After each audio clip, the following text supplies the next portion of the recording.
இந்த வீடியோவில் நம்ம பார்க்க போகிறது 5 ஸ்டார் கிளப் நடத்தும் பந்தயத்தை பற்றி தான் பார்க்க போகிறோம். 550 கிலோமீட்டர் பந்தயம். இந்த பந்தயத்தில் எங்கள் கையில் 4 பேடுகள் இருந்து 5 பேடு வைக்கலாம். கழிச்ச பந்தயத்தில் 350 கிலோமீட்டர் பந்தயத்தில் எங்களுக்கு ஒரு பேடு மிஸ் ஆகினால 4 பேடு வச்சுருந்தோம். ஒரு யங் பேடு, 2 ஓல்டு கேட்டகரி பேடு, ஒரு ஸ்பெஷல் கேட்டகரி பேடு, அப்படி மொத்தம் 4 பேடுகள் வச்சுருந்தோம். இந்த பந்தயம் 550 கிலோமீட்டர்னாலும் திறந்து விட்ட கரெக்டான தூரம் 530 கிலோமீட்டர் தான் திறந்து விட்டுருக்காங்க. நாங்களும் இன்றைக்கி பேடு நல்ல முறையில் நம்மளுக்கும் ரிட்டன் ஆகணுட்டு ஒரு நல்ல எதிர்பார்ப்போடு தான் கூட்டில் காவல் இருந்தோம். ஏன்னா இன்றைக்கி ரேஸ் நடக்கக்கூடிய நேரத்தில் அதிகப்படியான கிளப்புகள் 500 கிலோமீட்டர் பந்தயம் பறந்துருது. அதனால் அதிக புறாக்கள் பறக்கிறதுனால ஓரளவு ஜாஸ்தி ரிட்டன் இருக்கும். அது மட்டும் இல்லை, கிளைமேட்டுக்கும் ரொம்ப நல்லா இருந்து அந்த ஒரு காரணத்தினால கண்டிப்பாக நேரம் இருக்க பேடு ரிட்டன் ஆகணுட்டு நாங்கள் ஒரு நல்ல எதிர்பார்ப்போடு தான் எதிர்பார்த்துட்டு இருந்தோம். நாங்கள் கொடுத்த 4 பேடில் ஒரு பேடு தான் கழிஞ்ச பந்தயத்தில் 350 கிலோமீட்டர் பறந்து ரிட்டன் ஆகின பேடு. பாக்கி 3 பேடு 250 கிலோமீட்டர் தான் பறந்துருந்து கழிஞ்ச பந்தயத்தில் வைக்காமல் நாங்கள் ஜம்பு வச்சுருந்தோம். இருந்தாலும் நம்மளுடைய கவனிப்பு நல்லா இருந்து நல்ல ஒரு கண்டிஷனாக இருந்து அதனால் ஏதாவது ஒரு பேடாவது நம்மளுக்கு ரிட்டர்ன் ஆயிரம்னுட்டு நாங்கள் எதிர்பார்த்துக்கிட்டே இருந்தோம். நாங்கள் நினச்சது போலவே பேடுகள் 6:30 மணிக்கூரில் இருந்தே பேடுகள் விழ ஆரம்பிச்சிட்டு, பிளேஸ்மெண்ட் பேடுகள் விழ ஆரம்பிச்சிட்டு ஒரு 5 பிளேஸ்மெண்ட் முடிஞ்ச பிறகு தான் எங்கள் குண்டில் ஒரு பேடு கிராஸ் ஆகுனதை நாங்கள் பார்த்தோம். அப்போ தான் நம்மளுக்கும் டவுட் வந்துட்டு நம்ம பேடும் வந்திருக்குன்னுட்டு ஒரு சந்தேகத்தில் தான் நாங்களும் இருந்தோம். அது நாங்கள் நினச்சது மாதிரியே எங்கள் குண்டுக்கு ஒரு பேடு ஆன் த டே பண்ணதுக்கு ஒரு பேடு ரிட்டன் ஆகிட்டு அது எங்களுக்கு ஒரு பெரிய சந்தோஷமாக இருந்து. ஆனால் வந்த பேடு ஓல்டு பேடு.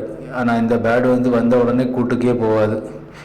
அது இன்னுமே ஸ்டார்டிங்லேருந்தே அப்படி தான் கூட்டுக்கே போகாமல் கள்ளத்தனம் வச்சுட்டு இருக்கோம். அந்த ஒரு பேடு தான் ஃபஸ்ட்டே நாங்கள் ட்ரை பண்ணி அதை உள்ள பற்றியலான்னுட்டு ஒரு கொஞ்சம் நேரம் ட்ரை பண்ணோம்.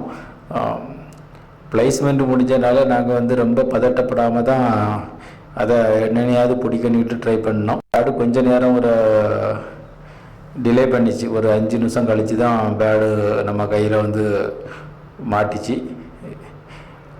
நாங்கள் பரிசு கிடைக்காட்டும் ஆன் த டே வந்தது எங்களுக்கு ஒரு பெரிய சந்தோஷமாக இருந்தது.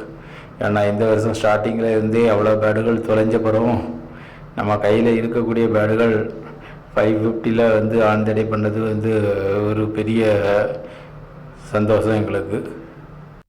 பந்தயத்தில் கலந்துக்கிட்ட புறாக்கள் வீட்டுக்கு வந்துன்னா உடனே குயிக்காக போயிட்டு கூட்டுக்குள்ளே போனால் தான் நம்மளுக்கு பிளேஸ்மெண்ட்டெல்லாம் கிடைக்கும். இந்த மாதிரி கூட்டுக்கு போகாமல் இருந்துன்னா சுத்தமாக பிளேஸ்மெண்ட்டும் கிடையாது. நம்மளுக்கும் ஒரு பெரிய சங்கடமாட்டு இருக்கும்.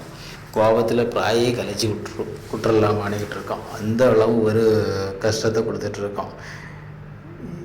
இதுக்காண்டி தான் எல்லா புறா வளர்க்கக்கூடிய நண்பர்களுமே ஸ்டார்டிங்லேருந்தே அதுக்கு ரொம்ப முக்கியத்துவம் கொடுப்பாங்க.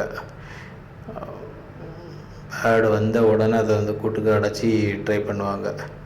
எங்களுக்கு சரியாக கவனிக்க ஆள் இல்லாதனால அதை சரியாக ட்ரெயின் பண்ணாத ஒரு மிஸ்டேக்னால இப்போ நாங்கள் கஷ்டப்பட வேண்டியது இருக்குது. நம்ம பந்தய டைமில் மட்டும் புறா கூட கவனித்தா இந்த மாதிரி மிஸ்டேக்கெல்லாம் தொடர்ந்து வந்துக்கிட்டே தான் இருக்கும். இருந்தாலும் பரவாயில்ல, கொஞ்சம் நேரம் டிலே பண்ணி புறா கரெக்டாக உள்ளே போன உடனே பிடிச்சி போட்டுட்டோம். இந்த பேடு ஒரு கண்டினியூவாக ஒரு 7 மணிக்கு ஒரு கண்டினியூவாக பறந்துருந்தாலும் பேடில் அந்த அளவு ஒரு டயர்ட்னஸ்ஸே தெரியலை. ரொம்ப ஒரு ஸ்ட்ராங்காட்டு தான் இருந்து. இன்னும் கிலோமீட்டர் இருந்தால் பறக்கக்கூடிய ஒரு தெம்பு இந்த பேடுகிட்ட இருந்து.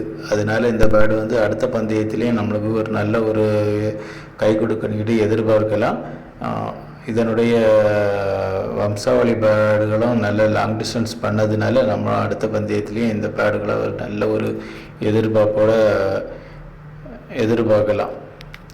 இந்த பேடு வந்ததுனால நம்ம கொண்டுக்கு அடுத்த பேடுகளும் அங்கே ரிட்டர்ன் ஆகணிட்டு எங்களுக்கு ஒரு நல்ல ஒரு நம்பிக்கை இருந்துச்சு.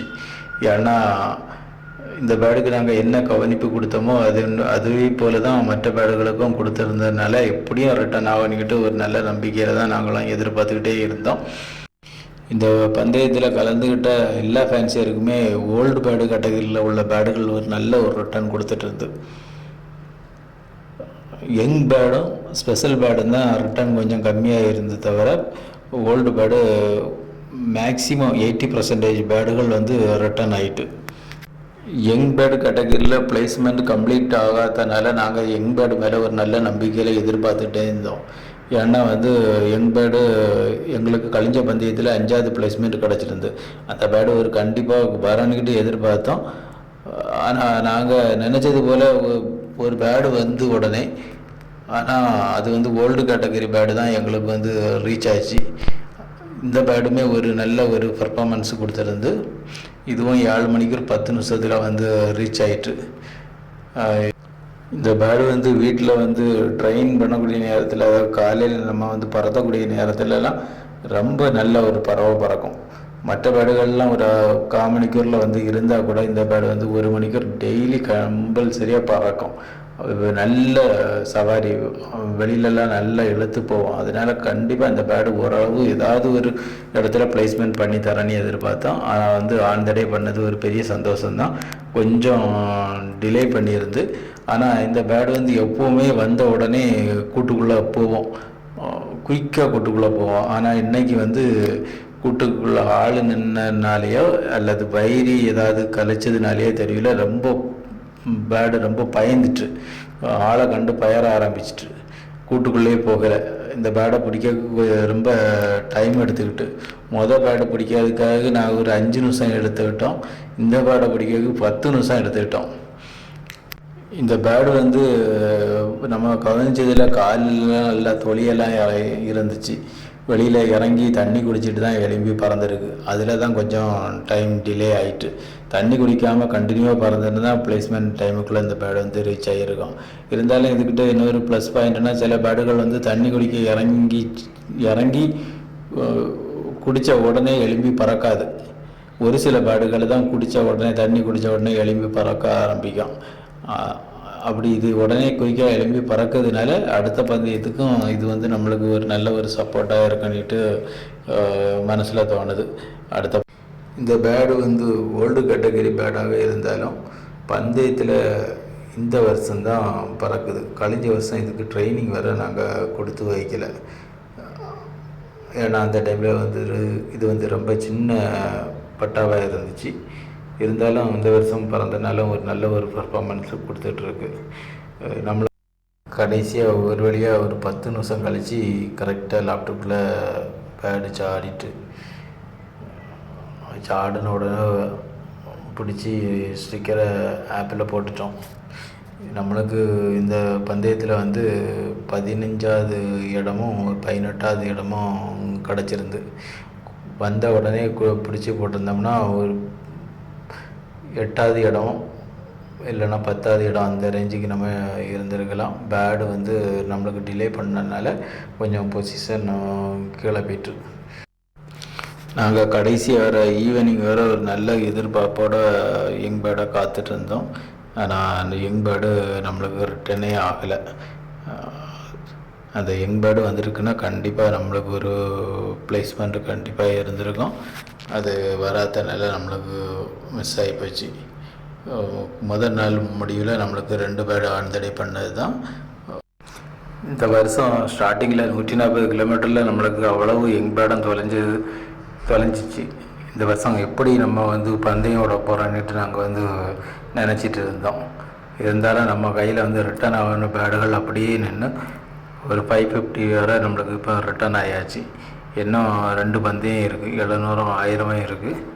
அடுத்த 700 பந்தயத்துலேயே நம்மளுக்கு ரிட்டர்ன் எடுத்துட்டோம்னா இந்த வருஷமும் ஓரளவு இல்லை பந்தயத்துக்கு லாங் டிஸ்டன்ஸ் வர நம்ம பேர்டுகளை கொண்டு போயிட்டோம். அந்த ஒரு மன திருப்தி நம்மளுக்கு இருக்கும். எப்படியும் 550 கிலோமீட்டர் தூரம் கூடிய நேரத்தில் 2வது நாள் தான் ஜாஸ்தி பேர்டுகள் ரிட்டர்ன் ஆகும். அதனால் அடுத்த நாள் 2வது நாள் கண்டிப்பாக ஏதாவது ஒரு பேர்டாவது நம்மளுக்கு ரிட்டர்ன் ஆயிரன்ட்டு ஒரு நல்ல ஒரு நம்பிக்கையில் தான் நாங்கள் காத்துட்ருந்தோம்.